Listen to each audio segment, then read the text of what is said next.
بسم اللہ الرحمن الرحیم بسم اللہ الرحمن الرحیم نحمدہ ونصلی علی رسولہ الکریم اما بعد۔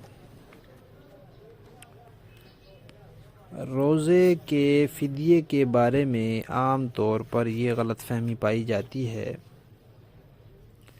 کہ جو شخص روزہ نہ رکھ سکے بس فدیہ دے دے، حالانکہ ایسا نہیں ہے۔ روزہ بدنی عبادت ہے، اس میں انسان کے بدن کو مشقت اٹھانی پڑتی ہے، بدن کو قابو میں رکھنا پڑتا ہے، بھوکا رکھنا پڑتا ہے، پیاسا رکھنا پڑتا ہے، روک کے رکھنا پڑتا ہے،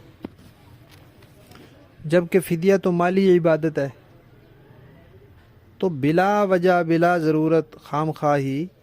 مال جو ہے وہ بدنی عبادت کے قائم مقام نہیں ہو سکتا کہ انسان نماز نہ پڑھے اور پیسے دے دے، روزہ نہ رکھے اور پیسے دے دے، حج نہ کرے اور پیسے دے دے، ایسے نہیں ہوتا۔ کسی کو کوئی مجبوری ہے اور وہ مجبوری بھی اس کا ایک شریعت نے ایک حد مقرر کی ہے، تو اس کے لیے فدیے کی اجازت ہے۔ مثلا کوئی اتنا بیمار ہے کہ بالکل روزہ رکھ ہی نہیں سکتا، یا روزہ رکھے گا تو بیماری بہت بڑھ جائے گی یا اس کی جان کو خطرہ ہے، اور کسی ماہر دیندار، دو لفظ ہیں، ماہر یعنی اپنے فن کا بھی ماہر ہو، اس کو سمجھو کہ واقعتاً اس بندے کی کیفیت ایسی ہے، اور دیندار بھی ہو، اس کے دل میں شریعت کے احکامات کی قدر ہو، تو ماہر دیندار ڈاکٹر حکیم طبیب جب اجازت دے کہ بھئی آپ کے لیے روزہ رکھنا بہتر نہیں ہے، تو پھر اجازت ہے نہ رکھیں۔ تو وہ اگر کہے کہ جناب اس کے لیے روزہ رکھنا ٹھیک نہیں ہے، اور پھر اس کے بعد اس کو روزہ رکھنے کی مہلت بھی نہ ملے، دنیا سے چلا جائے یا جانے کے آثار ہو جائیں یا بالکل قریب ہو جائے، تو وہ آدمی فدیہ دے سکتا ہے۔ ورنہ جو نہیں رکھ سکا بیماری کی وجہ سے، رمضان ختم ہوگا پھر رکھ لے۔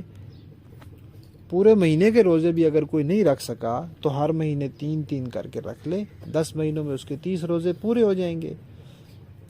پھر بڑے دنوں میں نہیں رکھ سکا تھا، سردیوں میں رکھ لے، روزے بہرحال رکھنے ہی پڑیں گے، فدیے سے کام نہیں چلے گا۔ کوئی فدیہ دے دے گا اور وہ روزے رکھ سکتا تھا بعد میں سردیوں میں، تو بھی اس کو پھر بھی روزے رکھنے پڑیں گے، فدیہ جو ہے وہ اس کا نفلی صدقہ ہو جائے گا۔ لہذا یہ بات اچھی طرح یاد رکھنی چاہیے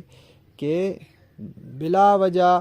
چھوٹی موٹی بات کی وجہ سے روزے کے فدیے سے کام نہیں چلتا، روزے ہی رکھنے پڑیں گے۔ صرف وہ آدمی جو بہت زیادہ بیمار اور لاچار ہے، یا اتنا بوڑھا ہے اور زندگی کی اب کوئی امید نہیں ہے کہ بعد میں چلو مہلت ملے گی یا صحت ہو جائے گی تو رکھ لیں گے، وہ فدیہ دے دے۔